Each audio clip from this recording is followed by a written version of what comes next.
মাশরাফি বিন মুর্তজার বাড়ি আগুনে পুড়ে দেওয়ায় খুবই কষ্ট পেয়েছেন তিনি। দর্শক, বিস্তারিত জানতে অবশ্যই ভিডিওটি শেষ পর্যন্ত সবাইকে দেখার অনুরোধ রইল।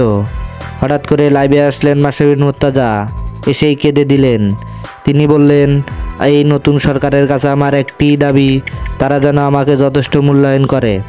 নট আউট নোমানকে দেওয়া সাক্ষাৎকারে তিনি বলেছেন, আমি দেশের জন্য অনেক কিছু করেছি, আমি অবশ্যই সভাপতি হতে পারতাম, কিন্তু তাদের কারণে আর হলো না। আমার এমপি পদ ইতিমধ্যে চলে গেছে, তার কারণ কোটা আন্দোলনে আমি সমর্থন দিইনি। এই সমর্থন না দেওয়ার কারণে আমার আজকে এই হাল। তবে মাশরাফি বিন মুর্তজা এখনও শিওর যে তিনি বিসিবির সভাপতি হচ্ছেন। তিনি অনেক আশাবাদী, তাকে অবশ্যই দেশের মানুষ ভালোবাসে, তাই তো বিসিবির সভাপতি হতে তার কোনো বাধা নেই।